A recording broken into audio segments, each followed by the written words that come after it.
He irritates more bowels than a plate of Chipotle.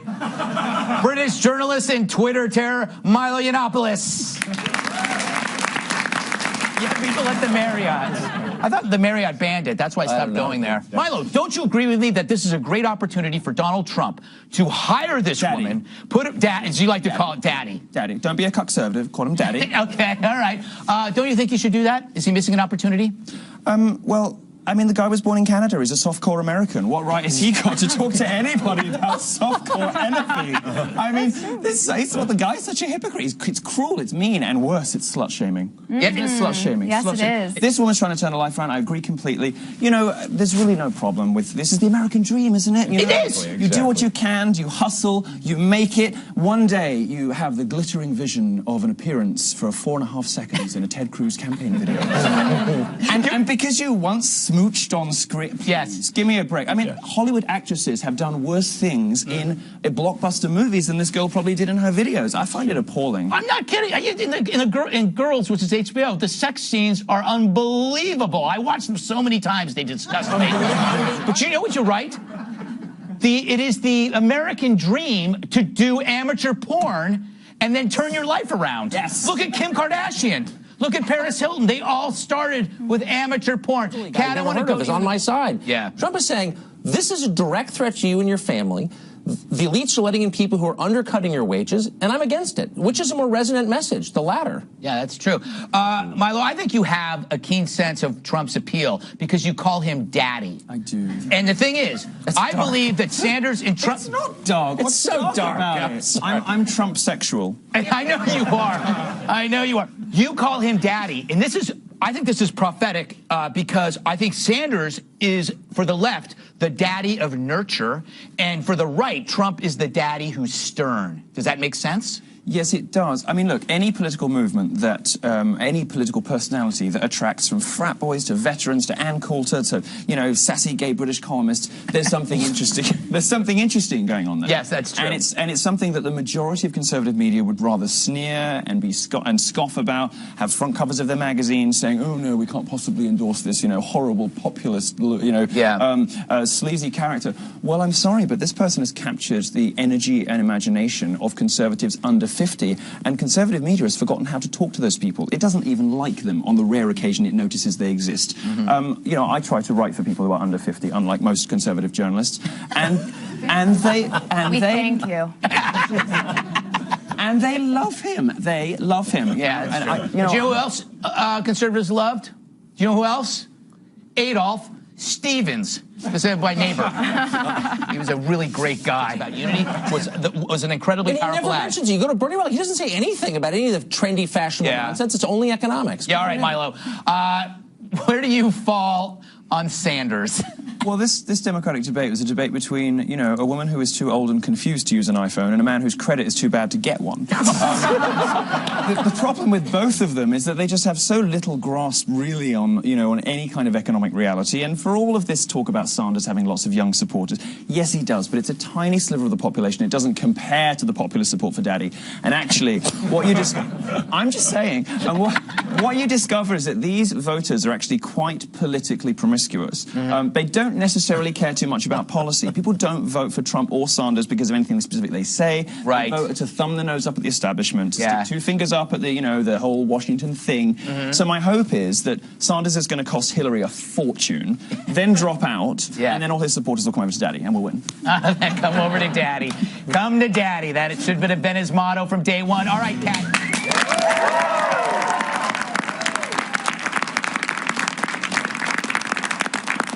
Attention, coddled co-eds. This entire segment may be offensive to you, so here's your trigger warning. Okay.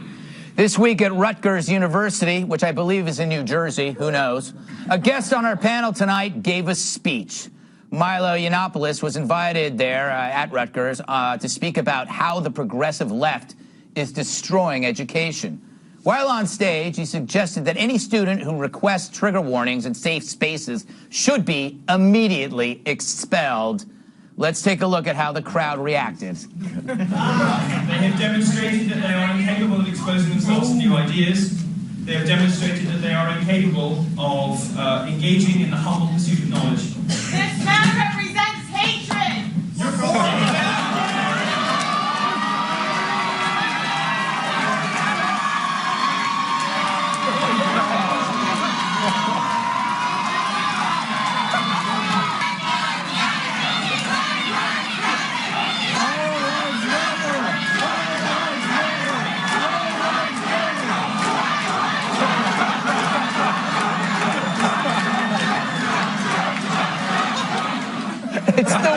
It's the world. It's the world in a microcosm. That is everything that you need to know about the world. Black Lives Matter, Trump, Trump, Trump. Black Lives, I mean, why don't we just, that's it. All right, Milo. I mean, Trump won, so truth and justice always prevails in the end. The Trump chants did beat out the Black Lives Matter chants, so I was very happy about that. Did you know this was going to happen? Everywhere I go becomes a bit of a mini sensation these days, and I think it's my natural humility. Yes. You know, I tend to bring the internet to life in my audiences. You know, so Yeah. I get the Black Lives Matter, I get the feminists, I get the Trump supporters. You know, Yeah. my fans are very sort of a wonderful dysfunctional coalition of people. Anyway, so yeah, I was making what I thought was a relatively uncontroversial point, which is that universities should be centres of learning. Yeah. And this was apparently enough for these feminists to say, this man spews hatred and smear themselves with red blood, assault somebody afterwards, and then Black Lives Matter started stopping people getting home when they're outside, which nobody has footage of. But yeah, just absolutely crazy. I mean, American university campuses are nuts. So here's the thing, Tucker. I believe that what Milo is doing is not a speech, it's performance art. He is actually proving his premise by simply showing up. He actually instigates the problem that he's talking about, right? It doesn't take much. These people have a hair trigger. Smearing red paint on their faces? What a... We hope it's red I paint. kind of like it. And you heard because I... Isn't that like a directed... Isn't that like culture appropriation for the American Indians? Isn't that Red Indians. Yeah. And they were doing Black Power as well, weren't they? With the red all that faces like stuff. this. And what about the people who can't afford paint? They're at home. They spontaneously bleed. No, they're spontaneous. That's it. like That's stigmata. it. Yes, stigmata. I want to ask the janitor who had to clean that up how Well, privileged That's the story. My point. I mean, really, that's the height of entitlement, to not clean up your mess. That is so true. They're like rock stars trashing hotel rooms, or legendary actors, Stephen. I've never known an actor to. By the way, we put you at the Hyatt for a reason. No, I've never been there. You wrote your initials on the wall, and that wasn't blood. Hey, when you were in college, did you ever? I mean, what is happening? You were in college in the '80s, I imagine. You know, I was in college at a time when people were actually learning something. Yes. And that's a long time ago, and just shows how old I am. But what's happened is that the educators, the people, the professors have. I don't know where they came from. They came from another generation. They were students. Yeah. Yeah. You know what it is? It's like a virus that's just passed down. It just perpetuates this yeah. And then these mindset. These kids will have no discernible talents, so they'll have to become those professors. And they're going to be voters soon. Yeah. Which is really scary. Kat, you've been following this stuff a lot. What's your take on this? Surprised, disappointed, aroused? You know, everybody knows that the best way to get people to take you seriously and your point of view seriously is to just smear a bunch of fake blood on your face and start screaming. It's very intellectual. I think that's what Trump should start doing in the debates if he wants to win. If Cruz attacks him, just smear blood on his face, start screaming, and then Cruz will say, "Can't argue with that," and then boom, he's president. There you go. See, we learned something there. Very little, actually. But we learned something. Okay, we learned nothing. Up next, we're going to talk about Twitter's new safety council that cracks down on so-called harmful speech. And James Woods launched this $10 million defamation suit against an anonymous Twitter user who called him a cocaine addict. Will Twitter be forced to reveal the identity of that user? And is it Joanne? That's next. They're wheeling and dealing to prevent hurt feelings. This week, Twitter announced the creation of a trust and safety council to ensure users, quote, feel safe expressing themselves. What?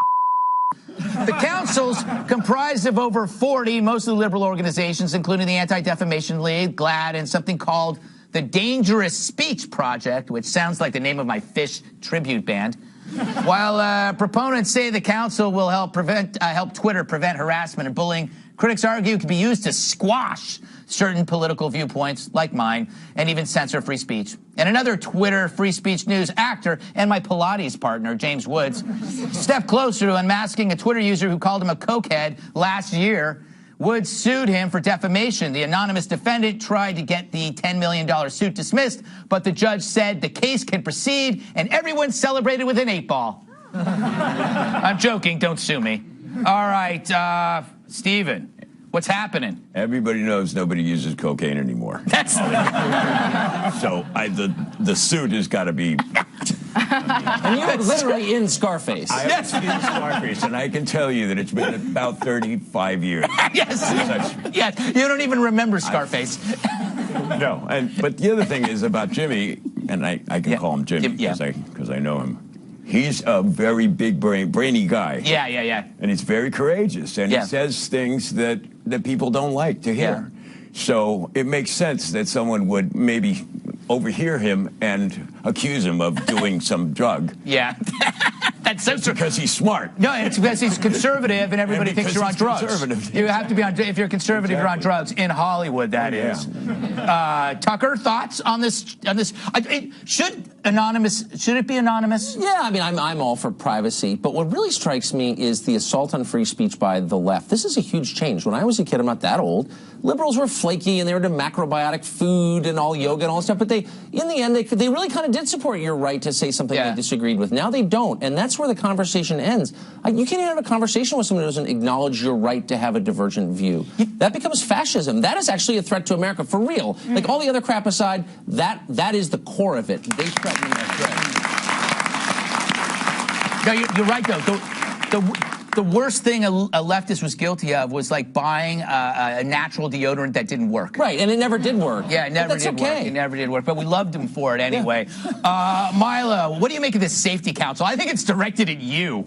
No, it's literally all about me. Yes, it is. It is. I'm why it happened. Yes. And you know how I know this? Yes. Is there's this crazy woman called Anita Sarkeesian from Feminist Frequency, this far-left, wacky video games critic who would never have been on there if it hadn't been for me, and me getting unverified because I got the wrong opinions on Twitter. They took my check mark away. Can you believe that? No. It's like buying a business class ticket and then you get on the plane and they tell you to turn right. I felt disgusting for weeks. What was it like back there in the unverified section? It's awful. The food is terrible. It's like a cattle car.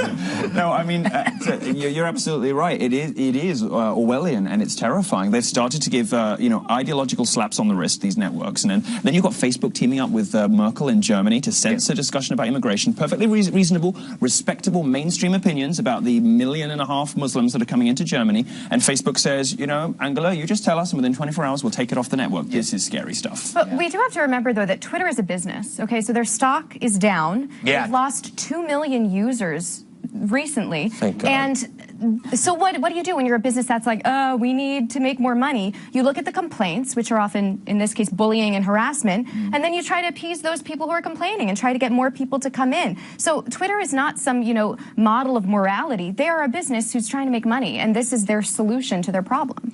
My problem with Twitter is I'm only on it when I'm drunk. And then the next day I wake up and I go, what in God's name have I done?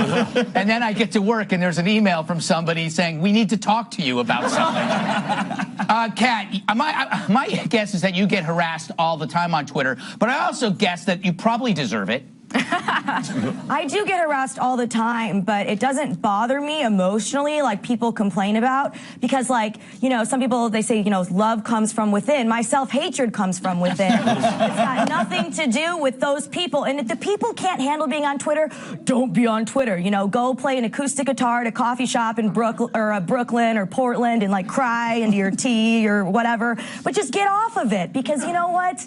It's not that big of a deal that I'm called a horrible slut every day. To me, it's fine. It's like, all right, whatever, your profile avatars of a dog. Don't go anywhere.